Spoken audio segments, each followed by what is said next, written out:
नमस्कार विद्यार्थियों, मैं मनीष कुमार शर्मा आप सभी का आज के इस क्लास में स्वागत करता हूं। तो विद्यार्थियों, कुछ ही दिन पहले हमने लैब असिस्टेंट 2023 या मैं ये कहूं कि प्रयोगशाला सहायक की जो नई वैकेंसी आने वाली है उसके संबंध में एक वीडियो है वो जारी किया था।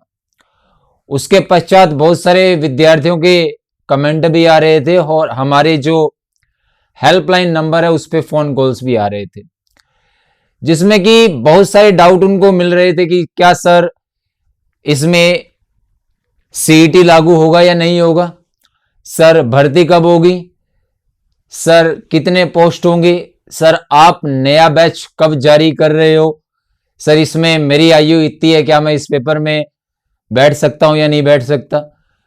तो इन सभी डाउट्स को क्लियर करने के लिए आज की इस वीडियो में हम आपसे जुड़े हैं। तो जो सबसे ज्यादा दुविधा आ रही थी विद्यार्थियों को, मैं कह सकता हूं कि पहला आ रहा था योग्यता का कि सर क्या क्वालिफिकेशन रहेगा इस पेपर का। दूसरा आयु से संबंधित, क्योंकि जो मैक्सिमम एज है उसका कोई चक्कर नहीं है, लेकिन जो मिनिमम एज है उसका थोड़ा सा डाउट रह रहा है विद्यार्थियों को। किसी की 2004 है, 5 है, वो बैठ पाएगा या नहीं बैठ पाएगा। चौथा जो सबसे बड़ा डाउट तीसरा सीईटी से संबंधित कि क्या सर इस भर्ती को सीईटी के माध्यम से ही पूरा किया जाएगा या सीईटी इसके लिए जरूरी नहीं है, क्योंकि बहुत सारे विद्यार्थियों ने जिनका टारगेट प्रयोगशाला सहायक है, जो साइंस स्ट्रीम से, उन्होंने सीईटी का फॉर्म ही अप्लाई नहीं किया, तो उनके लिए सबसे बड़ी दुविधा है ये। उसके बाद में इस परीक्षा में क्या कुछ रहने वाला है उसके बारे में जानकारी दूंगा आपको। भर्ती की क्या संभावना है कि भर्ती कब आ सकती है, कब इसका पेपर होगा, और सक्सेस पॉइंट का जो ऑनलाइन या ऑफलाइन जो बैच है वो कब प्रारंभ होगा।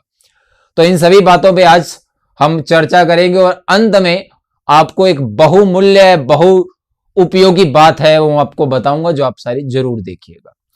तो सबसे पहले हम बात करते हैं योग्यता की। तो आप सभी को पता होगा कि 12वीं 12th क्लास, चाहे वो बायो से हो, चाहे वो मैथमेटिक्स से हो, या चाहे वो एग्रीकल्चर से हो, वो विज्ञान वर्ग के प्रयोगशाला सहायक की परीक्षा में बैठ सकता है। और जिसने 12th आर्ट्स स्ट्रीम से की है, कला वर्ग से की है, वो होम साइंस और ज्योग्राफी के प्रयोगशाला सहायक की परीक्षा में बैठ सकता है। अपने मुख्य तौर पे साइंस वर्ग की बात करेंगे यहां पे।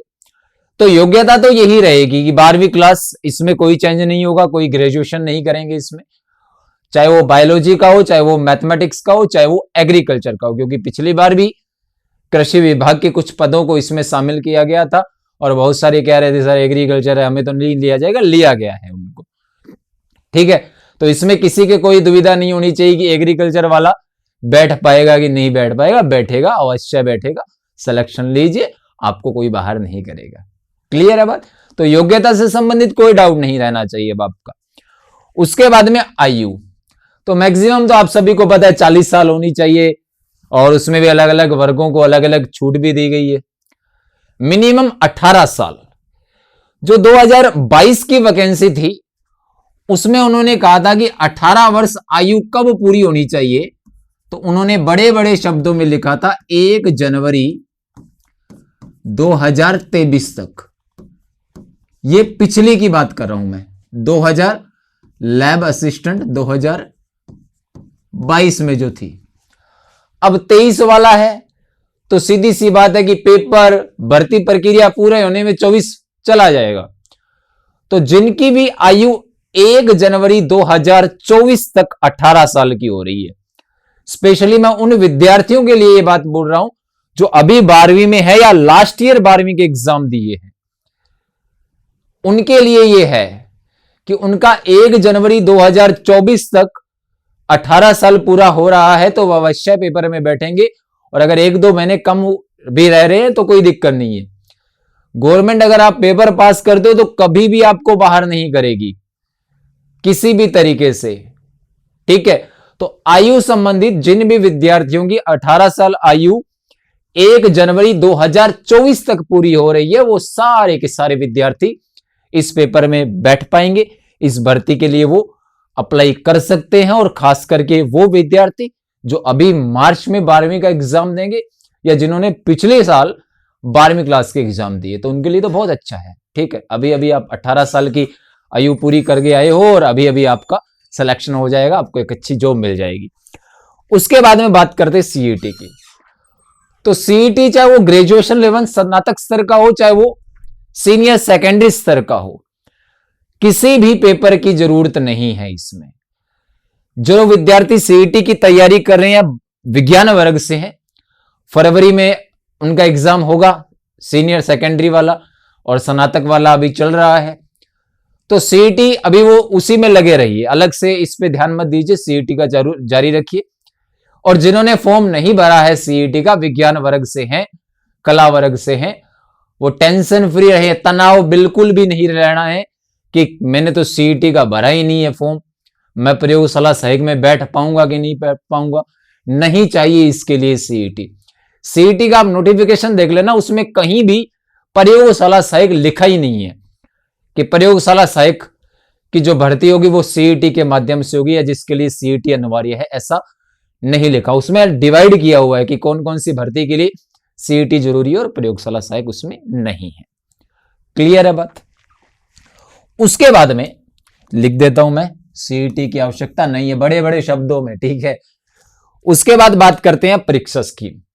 तो आपको पता है कि इसमें 2 पेपर होने हैं, फर्स्ट पेपर जीके का और सेकंड पेपर है वो साइंस का, जो ज्योग्राफी होम साइंस है उनके लिए सब्जेक्ट का। जो साइंस वर्ग से उनके लिए 100 नंबर का 100 क्वेश्चन का फर्स्ट पेपर और 100 क्वेश्चन का ही सेकंड पेपर रहेगा।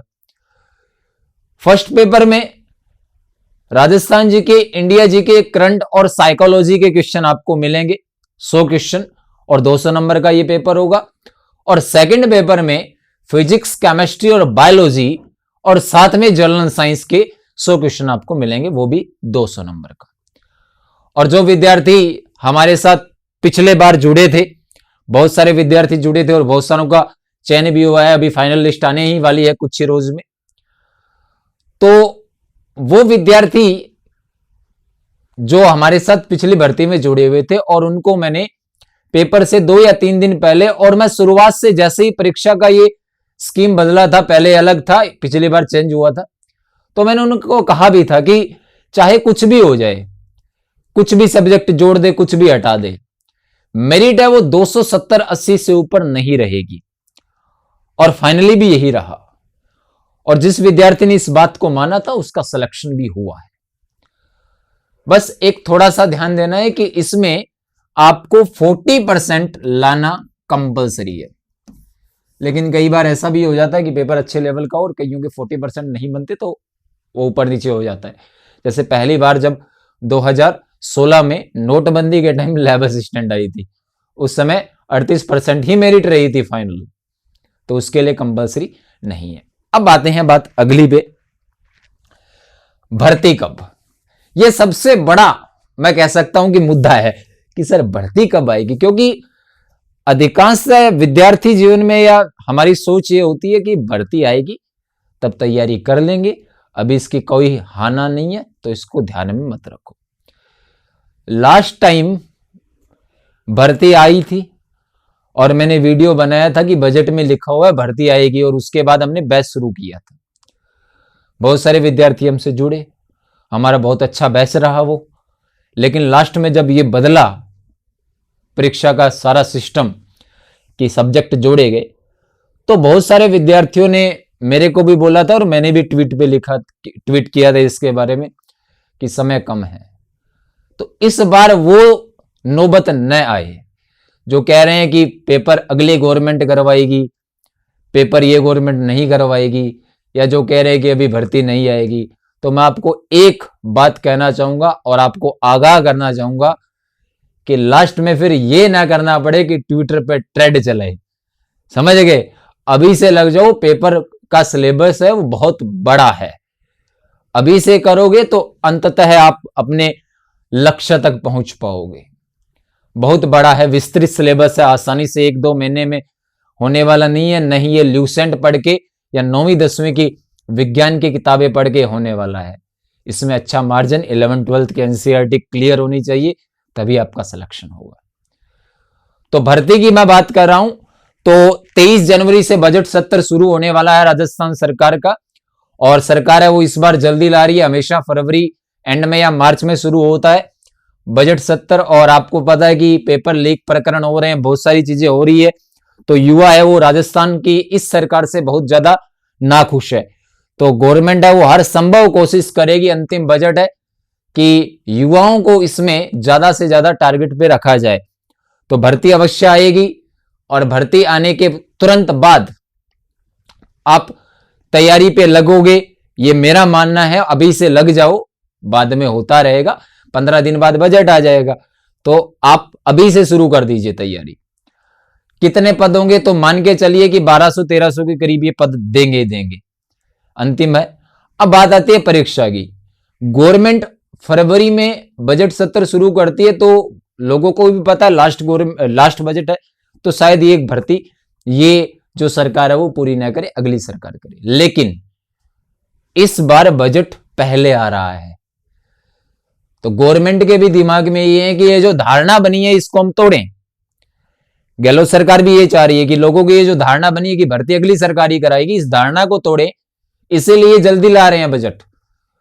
तो आप भी किसी वहम में मत रहना, पेपर कभी भी हो सकता है भर्ती आने के बाद में, अक्टूबर नवंबर में भी हो सकता है, क्योंकि आचार संहिता अब तब लगती है जिस दिन चुनाव की डेट डिक्लेयर होती है। पहले 2-3 महीने लग जाती थी। तो इसमें मेरे हिसाब से आप कोई कोताही मत बरतना, बाद में फिर कहें कि सर आप हमारा साथ दो, ट्विटर पर ट्रेंड करते हैं। ऐसी नौबत इस बार ना आए, अभी से तैयारी में जुट जाइए। और अंतिम बात जिसपे बहुत सारे विद्यार्थी हमें पूछ रहे थे कि सर आप नया बैच लोगे, देखो बहुत सारी संस्थाओं ने शुरू भी कर दिया है, हम भी कर सकते थे।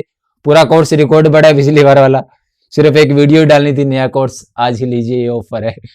लेकिन ऐसा नहीं है, हम पूरा कोर्स नया जो अभी हम रिकॉर्ड करेंगे वो देंगे आपको, और जिस दिन हमारा 50% कोर्स रिकॉर्ड हो जाएगा उसी दिन कोर्स डालेंगे। क्योंकि पिछली बार थोड़े से कुछ विद्यार्थी हमारे से नाखुश थे कि सर आपने थोड़ा सा सिलेबस लेट करवाया है, लेकिन जब पेपर हुआ तो वही विद्यार्थी हमारे से खुश थे, क्योंकि हमारा कंटेंट ऐसा था कि उनके 95% क्वेश्चन है वो उसी कंटेंट से उनको मिल गए थे। तो मान के चलिए कि जिस दिन बजट में वैकेंसी डिक्लेयर होती है उसके 1 या 2 दिन बाद हम हमारा ऑनलाइन बैच है वो लॉन्च कर देंगे। और जो विद्यार्थी हमारे से पिछली बार जुड़े हुए थे उनसे मेरा एक अनुरोध रहेगा कि वो सारे के सारे हमारे सक्सेस पॉइंट के कॉन्टैक्ट नंबर आपको पता होंगे, science and technology by Manish Sharma, मेरा टेलीग्राम चैनल आपको पता होगा, उसके साथ जुड़िएगा, क्योंकि उन विद्यार्थियों को हम थोड़ी सी रियायत देंगे नए कोर्स में। मेरी बात आप सभी को समझ में आ गई होगी अच्छी तरीके से। और सबसे महत्वपूर्ण बात जो मैं आपको बताने वाला था, बहुत सारे विद्यार्थी मेरे से ये भी पूछते हैं कि सर नई इस वैकेंसी के लिए हम बुक कौन सी लाएं, हम साइंस के लिए कौन सा कंटेंट पढ़ें। हम भी बोल देते हैं कि यूएसएस कर लो, एनसीईआरटी एमटीजी की फिंगर टिप्स कर लो, लेकिन मेरा मानना यह है कि वो किताबें इस लैब असिस्टेंट के लिए नहीं बनी। एक टॉपिक में आपको उसमें 100 क्वेश्चन मिलते हैं ना, तो आपके लेवल के उसमें 25-30 क्वेश्चन ही है, और वो जो 70 क्वेश्चन बाकी जो आपसे नहीं होते हैं, तो विद्यार्थी आता है तनाव में कि मेरी तो तैयारी ही नहीं है। फिर वो अलग अलग संस्थाओं के मॉड्यूल पढ़ने लगता है और वो उस दिशा में चला जाता है जिस दिशा में उसको जाना ही नहीं है। तो इसी बात को हमने दृष्टिकोण में रखते हुए इस बार एक फैसला लिया है। पूरी टीम हमारी विषय विशेषज्ञों की लगी हुई है दिन रात, और हम आपको 10,000 प्लस क्वेश्चनों की एक बुक देंगे, मतलब हम लॉन्च करेंगे। और वो बुक मेरा मानना यह है कि जैसे ही आप उस बुक को पढ़ोगे, उसके क्वेश्चन सॉल्व करोगे, तो आपको अवश्य यह लगेगा कि मैंने इनका एक मिनी कोर्स ले लिया है। उस बुक की क्या खासियत रहेगी, कब वो बुक आएगी, कहां पर आपको मिलेगी, उसकी जानकारी मैं अलग से एक वीडियो लाऊंगा, उसमें बताऊंगा। और ये लैब असिस्टेंट वालों के लिए एक सबसे बड़ी समस्या ये कि मार्केट में कोई ऐसी किताब नहीं है। अगर किताब है भी तो वो जनरल साइंस के क्वेश्चन डाल देते, शरीर में कितनी हड्डियां, तो ऐसे क्वेश्चन नहीं आते भाई, अच्छे लेवल के क्वेश्चनों की किताब नहीं है। तो हमने भी सोचा कि विद्यार्थियों के लिए एक न्यूनतम शुल्क पे अच्छी किताब जारी की जाए, जिसमें मैक्सिमम क्वेश्चन आपको प्रैक्टिस के लिए मिले। आप एमटीजी से करते हो, लेकिन एमटीजी से आप 100 या 90% क्वेश्चन सोल्व नहीं कर पाते, आप करते हो 30% या 40% क्वेश्चन, और बाकी जब नहीं होते तब आप आते हो स्ट्रेस में कि ये तो मेरे से हो ही नहीं रहे, मेरा सिलेक्शन नहीं होगा। वो नीट के लिए बनी हुई किताब। तो बुक की जिम्मेदारी है वो मेरे पे है, आप मेरे पे छोड़िए और आप कमेंट में ये जरूर बताइएगा कि आप कहां कहां से जुड़ रहे हैं, ताकि हम उस किताब को वहां तक पहुंचाने का प्रयास करें। और बाकी जो भी नई जानकारी आएगी मैं आपसे रूबरू होता रहूंगा और उम्मीद करता हूं कि सारी की सारी जानकारियां या सारी की सारी जो डाउट्स थे वो मैंने आपको इस वीडियो के माध्यम से क्लियर किए हैं। फिर भी किसी विद्यार्थी की कोई डाउट है तो आप हमारी हेल्पलाइन नंबर पे कॉल कर सकते हैं, आप सक्सेस पॉइंट के टेलीग्राम चैनल पे बात कर सकते हैं, आप science and technology by Manish Sharma जो मेरा चैनल है टेलीग्राम पे, उस पे भी मैसेज छोड़ सकते हैं। आपका तुरंत प्रभाव से उस समस्या का निजात है वो किया जाएगा। तो जल्द ही पाठ्यक्रम से संबंधित एक वीडियो के साथ मैं आपसे रूबरू होऊंगा। तब तक आप पढ़ते रहिए और अपना ध्यान रखिए। धन्यवाद।